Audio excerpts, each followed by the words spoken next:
Amigos da Nova TV, uma alegria imensa hoje nós podemos anunciar uma autoridade da nossa cidade, do nosso país, visita a nossa televisão, nosso canal e vai com certeza trazer para nós assuntos importantes e interessantes de todo o estado de São Paulo, da Franca em especial e da nossa própria nação brasileira. Senador Airton Sandoval, obrigado pela presença.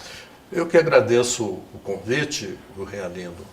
É muito importante, é uma oportunidade que a gente tem nessa correria que transformou a nossa vida, né? É a oportunidade que a gente tem de comunicar com a população da cidade através dos telespectadores que você também doutrina, né?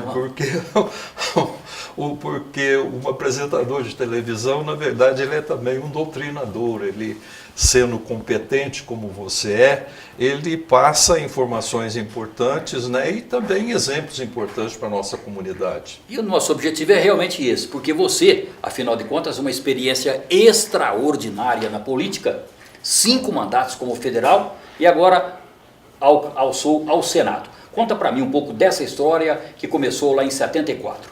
Bem, eu tive realmente 5 eleições em que obtive êxito, né? 4 delas eu cumpri o mandato integral dos 4 anos, portanto 16 anos, e na última eu fiquei como suplente, assumi durante um ano. Do deputado Ulisses Guimarães. Foi isso? Parece que era o deputado Ulisses Guimarães, mas na verdade foi uma série de circunstâncias. Foi ministros, deputados que foram convidados para ser ministro. Mas foi quando ele faleceu, né? Foi naquela época. Certo. E agora eu tenho essa oportunidade de coroamento da minha carreira política, né, de assumir o Senado da República. E tem até gente que fala assim, o Airton se elegeu senador sem ter nenhum voto. Isso não é bem verdade. Não é assim. Né? Porque a eleição para o Senado, como a eleição do prefeito, como a eleição de vereador... É uma soma. É uma chapa. E uma soma. É sim. É uma soma de votos. Mas eu me recordo que você, ao ser indicado suplente, você levou para a chapa do senador Aloysio, vitorioso naquela oportunidade, você levou o handicap do seu partido, o PMDB? Sim, isso foi em razão do meu comprometimento com o partido, da minha lealdade com o partido, da minha lealdade com os companheiros. De 40 anos aproximadamente. Eu me afastei da política, me afastei de mandato em 1993. Mas eu não me afastei da política, eu continuei no partido, servindo o meu partido. No diretório estadual? No diretório estadual, visitando os companheiros, organizando o partido, durante um determinado período como presidente, depois durante um determinado período secretário-geral, com o Quércia tendo assumido a presidência. Mas, na verdade, era sempre eu que conduzia as questões do dia a dia do partido, porque o governador Quércia nem tempo teria de ficar constantemente lá cuidando. Então foi em razão dessa permanência do partido, da lealdade que eu sempre tive para com os companheiros, que veio a minha indicação para compor a chapa com o Aloysio, em razão, infelizmente, da doença do Quércia, que teve que se afastar da campanha. Que depois levou ao falecimento dele. Levou o falecimento dele no mês de dezembro, né, na véspera de Natal. E em razão disso, eu fui compor a chapa com o Aloysio na primeira suplência. Evidente que pelo conhecimento que eu tinha com o partido, pelo o relacionamento estreito que eu tinha com todos os diretórios do estado de São Paulo, isso acabou favorecendo a campanha e ajudando bastante a nossa eleição. Então, muitas vezes ele não tem voto, mas ele tem uma força política que acaba ajudando e, graças a Deus, eu tive essa oportunidade. Estou aqui para completar um ano. E pelo que nós observamos, pelo andar da carruagem, você poderá ficar até o final do ano? Existe essa expectativa. O Aloysio é extremamente competente. Olha, eu posso dizer que foi e é um dos senadores mais bem preparados que que vive hoje lá no atual governo. No atual governo e também no Senado, onde ele ficou até um ano atrás. E no Ministério. E no Ministério, extremamente competente e muito estimado pelo presidente, muito respeitado também pelo presidente da República, o Michel.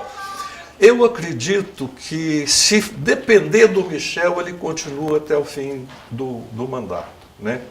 Mas isso é uma questão pessoal. Tem que deixar ele falar. Tem que deixar ele falar. Até agora ele não me disse nada, a gente ouve boatos, mas em boatos não pode acreditar. Eu sou senador até o dia 9 de abril. Só vou ter certeza se vou continuar até o fim do mandato depois do dia 9, se ele não voltar. 10 de abril. 10 de abril. Mas a leitura que os observadores fazem, nós aqui à distância também fazemos, é que ele está tão bem no Ministério que não poderá deixar essa cadeira e pretenderia até continuar, digamos, para completar um trabalho. Muito bem. E aí você fica como senador. Sim. E se ele tiver que sair, vai ser muito ruim para o governo, porque vai deixar um vácuo muito grande num ministério de grande importância, vai deixar um trabalho no meio do caminho, que ele está fazendo com muita competência. Então, até para o país, era bom que ele continuasse lá, e para nós também, que eu também ficasse mais um ano lá para ajudar a nossa região, nossa cidade. Aliás, esse será um dos próximos assuntos, porque eu tenho notícias do que você está trabalhando pela região como um todo, pela cidade de Franca de maneira muito especial, pelo nosso interior de São Paulo, mas é bom que você diga, porque o senador, ele é, antes de mais nada, na origem um senador, um legislador, mas você tem atuado no campo, por exemplo, da assistência social. Como é que tem sido esse trabalho? Olha, o senador, ele, pela Constituição, pelas leis, o senador representa o Estado, né? E o Senado é a Câmara Revisora. Daquilo que os representantes do povo fazem na Câmara, o Senado faz a revisão. Referenda ou não? Referenda ou não. Mas, apesar de estar representando o Estado, nós somos 3 em cada Estado, nós representamos também a população. Antes de mais nada. Temos a obrigação de ajudar o povo, ajudar as cidades, ajudar todo mundo. Isso é uma função do homem público e também do senador. E nesse ano eu tive assim, quando eu entrei em março, por exemplo, os senadores e deputados têm as emendas parlamentares, que a gente emenda no orçamento. Apresenta no orçamento e ela vai valer para o orçamento daquele ano, que é no ano seguinte. Então, digamos, o que você apresentou ano passado está valendo para hoje. Como eu entrei em março, eu não teria emendas apresentadas, porque quem apresentou foi o Aloysio, lá no ano anterior. Já estava em andamento. Mas eu fiz uma visita para o Embaçaí, passei a conversa dele, ele arranjou 10 milhões para me distribuir, foi aquela primeira distribuição que eu fiz para Santa Casa, para algumas entidades da região, várias cidades da região, principalmente na área de saúde, que a gente sabe que é muito carente e precisa de recursos. 10 milhões então, ao todo, até um pouco mais talvez? Foram 10 milhões nessa oportunidade. E você carregou para a região? Carregamos para toda a nossa região, Franca? Distribuiu um pouquinho para cada um. No caso de Franca, Santa Casa, foi para Santa Casa, foi para o Allan Kardec, foi para a PAI. Inclusive a PAI teve uma certa complicação, porque o recurso vai para a prefeitura e a prefeitura tem que repassar. Então, como isso foi o ano passado, apenas esse ano, esses dias, 2, 3 dias atrás, acho que na última sessão da Câmara é que aprovaram um projeto de lei que permite a transferência do recurso para as entidades, né? Bom, eu estive recentemente em 2 cidades da região, o prefeito Éder de Jericoara, prefeito Dirceu de Pedregulho, e eles estavam sorridentes porque tinham acabado de receber a verba que eles classificaram, assim como a Santa Casa de Franca, tipo assim, salvou aquele momento de dificuldade da prefeitura. É assim mesmo que teve? Isso foi em Jericoara, né? Porque existe um limite de gasto com o pessoal. Então, Jericoara teria ultrapassado aquele limite de gasto e sujeitando até a rejeição das contas dos prefeitos, se não tivesse chegado aquele recurso antes do encerramento do ano financeiro. Então foi o momento. Foi o momento, deu sorte. E a Santa Casa de Franca? A Santa Casa já recebeu os recursos, ainda tem um pouco para receber.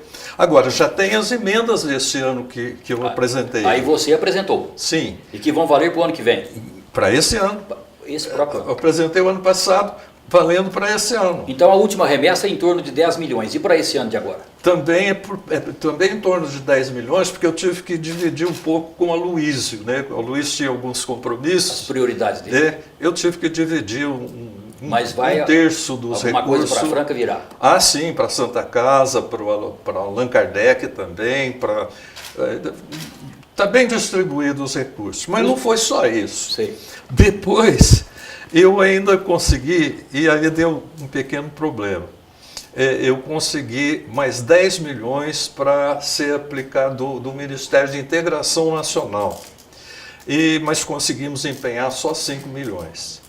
E isso nós destinamos para asfalto em várias cidades da região e ficou confirmado, vamos ver se eu lembro de memória, ficou confirmado Igarapava, Pedregulho, Ipuã, os que ficaram sem dos 10 milhões foi Itirapuã, Patrocínio Paulista, Cristais Paulista, e Guariba. Ficaram fora? Não empenhou os recursos. Mas a sua cidade, Itirapuã? Ficou fora, mas infelizmente. Não dá tempo. Não, eu estou brigando. Já pedi uma audiência com o Helder Barbalho, que é da Integração Nacional, e vou fazer empenhar esses também. Né? Se Deus quiser, vai dar certo, vamos empenhar. A cidade de Itirapuã certamente está preparando uma homenagem para você. Sim, e com esse recurso ela vai poder asfaltar quase toda a cidade, né? O que falta de asfalto na cidade, mas a melhoria dos asfaltos já existentes, né? O recapeamento mudou a cara da região. Ah, sim, muda. É verdade. Ayrton Sandoval, senador, nosso francano, por adoção, porque ele, na verdade, de nascimento ele é de Itirapuã, mas uma presença mais de 40 anos na política como deputado federal, 4 mandatos, depois mais a primeira suplência mais 2 anos, isso de 74 até 93, uma trajetória e agora presença marcante no Senado, representando a nossa região, o nosso estado de São Paulo. Ayrton Sandoval, nosso entrevistado, um breve intervalo, daqui a pouquinho a sequência desses interessantes assuntos aqui no nosso programa de entrevista de hoje. Um instante só.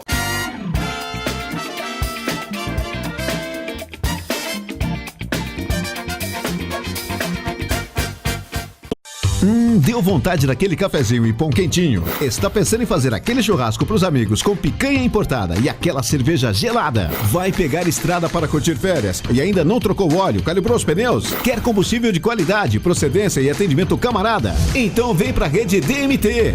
Porque aqui tem. Pensou em qualidade e confiança? Pensou DMT. Rede DMT tem sempre um posto perto de você. Siga a Rede DMT no Facebook e fique por dentro de promoções especiais.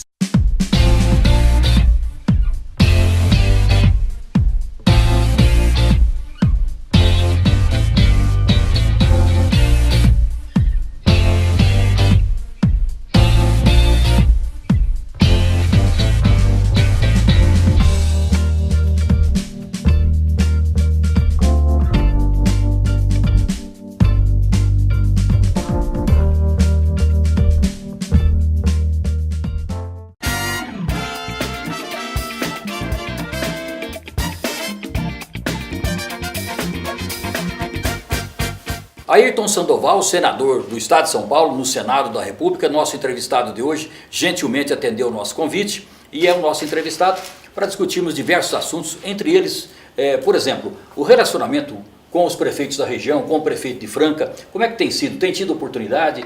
Esse particular, Ayrton, como é que está? O relacionamento sempre foi bom. Eu sempre fui um político que gosta de conversar. Eu acho que é muito importante a gente manter contato com as bases com as bases políticas que a gente tem e está em contato constante com as nossas autoridades e com os nossos companheiros de partido. Então eu não tenho nenhuma dificuldade em conversar com prefeitos, com vereadores, com políticos, dos vários partidos, não só do meu Especificamente de partido. Franca, como é que você fala? Do meu ponto de vista, está tudo ok para mim. Né? Eu estou fazendo o meu trabalho, respeitando o trabalho que o prefeito está realizando na cidade, não crio nenhum problema para eles e espero que também não crie nenhum problema para mim. E estou aqui para ajudar a resolver os problemas que a cidade tem e que eu tenho a competência para ajudar.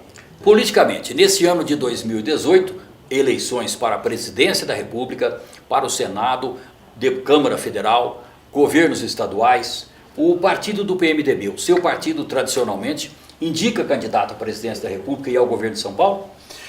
O governo de São Paulo já está indicado. O nosso governador é candidato ao governo de São Paulo, é o Paulo Scarpi, já foi candidato na última eleição, teve uma votação expressiva, está muito bem nas pesquisas e até vai comparecer aqui a Franca no dia 24, né?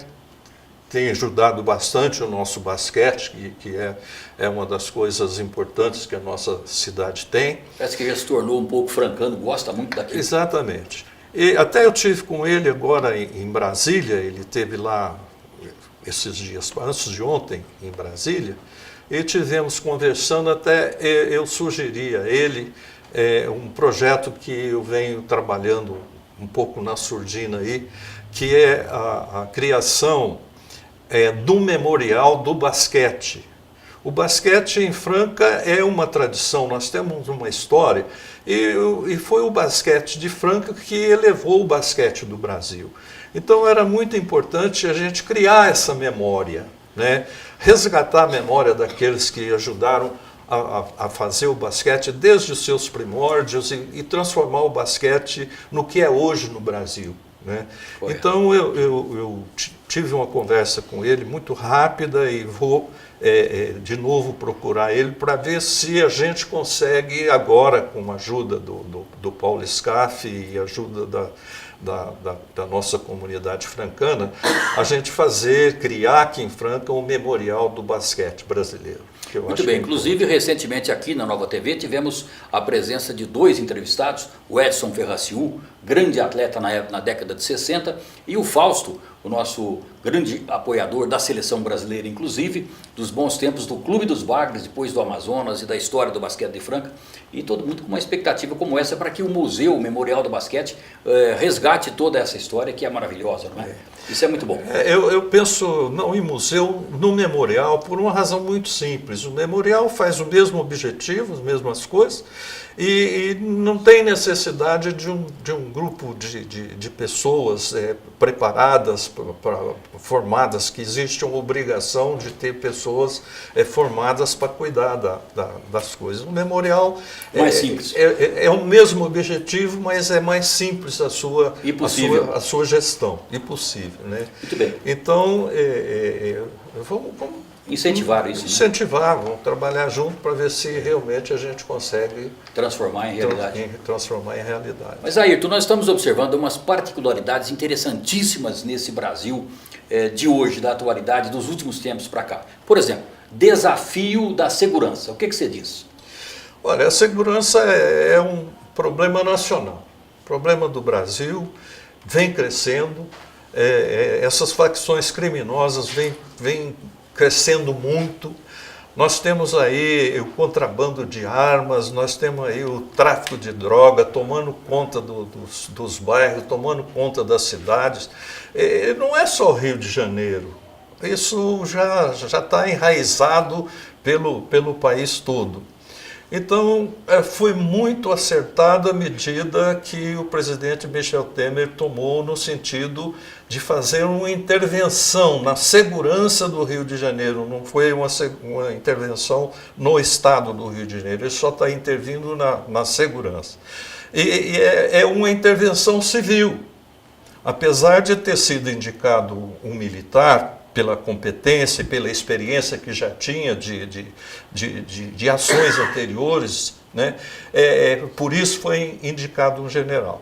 Mas, complementando intervenção, que está em andamento e é um negócio complicado, mas a gente espera que ela obtenha êxito, foi a criação do Ministério Extraordinário da Segurança Pública, e que colocou lá uma pessoa altamente competente, que estava no Ministério de Defesa, o ministro Raul Jungmann, né?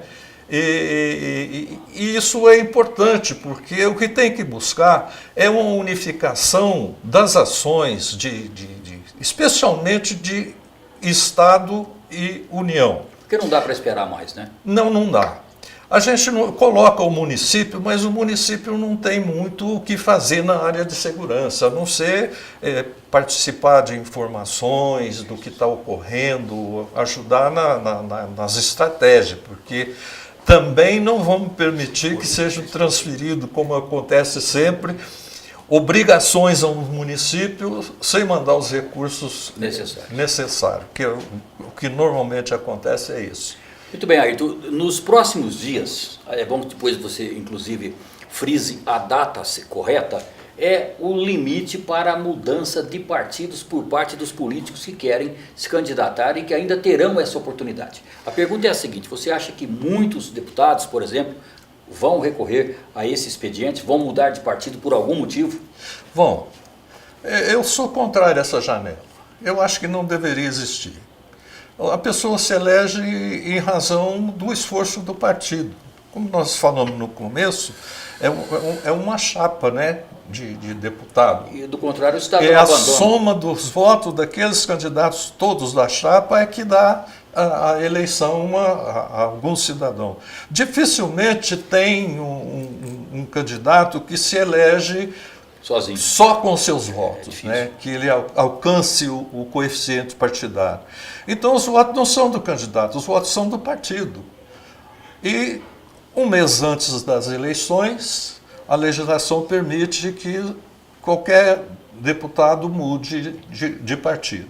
Isso começou no dia de ontem, ou antes de ontem, e vai até o dia 6 ou dia 7 de abril. É um mês. Né? E então já, a agitação começou. Já começou a agitação. A gente já sabe, por antecipação, que vai sair muita gente do PSB. PSB. Em Franca é o partido do Biali. Inclusive vai para o DEM, né? Vai para o DEM. Então aí a pergunta é a seguinte: qual partido que poderá se reforçar e quem poderá perder mais? Pelas análises que se faz, parece que o PP e o DEM. Acima. Parece que os dois partidos que estão reforçando. Fala-se que deveriam ser os dois, né? Mas isso aí é uma caixinha de surpresa. E o que pode perder? Isso eu não sei. Não dá para saber? Evidentemente deve ser os partidos pequenos. Mas, por exemplo, o PP, com essa crise toda envolvendo Lula e companhia, perde um pouco ou pelo lado histórico do partido não perde? Parece que o PP parece que ganha. PP. O PP. E o PT? O PP e o DEM. E o DEM. Esses dois ganham. Mas o PT do Lula perde ou ganha? O PT, quem é petista, é difícil sair do partido. Pode sair um ou outro, mas é muito difícil sair. E o PMDB? O PMDB deve ficar mais ou menos do jeito que está. Onde está? Falando em PMDB, tem candidato à presidência ou apoia? O objetivo do partido é sempre ter candidato a presidente, né? E está havendo um esforço para que haja esse candidato. O próprio presidente, num certo momento, havia um certo interesse, não dele próprio, mas do partido, de que ele fosse candidato. Não está fora de questão ele ser candidato a presidente. E em Franca, deputado estadual, deputado federal, pode lançar? Franca deverá necessariamente lançar candidato a deputado estadual e deputado federal. Já tem nomes? Tem nomes que a gente está tentando convencer. Né? O Fernando Baldock é um nome, a Flávia Lancha também é outro nome. Né? E temos que pensar até lá se eles concordam ou não concordam. Precisa começar a trabalhar. Você citou o Baldock. O Baldock, deputado Milton Baldock, seu companheiro desde 74, desde o tempo de vereador anterior a 74, ele se orgulha muito em nunca ter mudado de partido. Ele se orgulha que está completando agora quase 50 anos de MDB, PMDB e de novo MDB. E você? Depois eu explico por que dessa pergunta. Olha, eu também estou na mesma circunstância. Você nunca mudou? Nunca mudei Porque de teve partido. um grande jornal do Brasil, um grande jornal, que ao trazer a sua biografia, ano passado, quando você assumiu o Senado, disse que você foi integrante da Arena. Eu falei, eu não sabia. Errado. Errado. Está errado. Eu queria que você confirmasse. Não, aquilo ali é uma enciclopédia que alguém, aquela enciclopédia, me fugiu o nome dela agora, que as pessoas vão lá e fazem o currículo das pessoas, né? E você tem que corrigir. Alguém digitou errado. Alguém botou aquilo lá e não é verdade. Eu nunca saí do partido, nunca saí do partido, sempre fui PMDB. Aliás, sempre estive na direção do partido. Aliás, o Milton Baldock, e agora você confirmando, se orgulham disso, pelo que eu sei. Claro, evidente. Eu tive até insistências para que saísse do partido e não saí. Convites, talvez. Vou ficar no partido até enquanto eu for político. Vou ser político a vida inteira. E o interessante da história é que quando, por exemplo, a figura de Orestes Quercia é muito ligada ao Ayrton, particularmente, porque Orestes Quercia de Pedregulho, o Ayrton de Franca de Itirapuã, talvez esse fenômeno do regional favoreceu essa aproximação mais ainda, mas o Quercia enxergou lá na frente e se lançou candidato, ganhou do tradicional e fortíssimo candidato Carvalho Pinto, e depois ganhou da outra bandeira, que é Antônio Hermílio, não é? E você, o grupo todo, do lado permanentemente, apostando quando se acreditava que seria até difícil demais, não é? Então o Quercia tinha essa estrela, não é? Sim, e faz uma falta até hoje, a presença política dele era muito forte, né? O Quercia estava sempre presente nos momentos mais importantes da vida nacional. Muito bem. Ayrton Sandoval, senador da nossa República, do Estado de São Paulo, nosso convidado, gentilmente atendeu ao nosso convite, dispondo de boa parte do seu tempo. Ayrton, em Franca, você está à disposição? Quem quiser fazer contato? Sim, nós temos um escritório aí, o Chico Mariano é que cuida lá para a gente. O que precisar da gente, estamos lá à disposição para resolver os problemas que nos cabe resolver, né? Muito bem. E obrigado pela presença. Eu que agradeço a oportunidade que vocês me ofereceram. Muito bem, Ayrton Sandoval, nosso entrevistado, a quem realmente mais uma vez agradecemos, e a você, telespectador, que esteve conosco em mais essa oportunidade. Obrigado, até a próxima edição.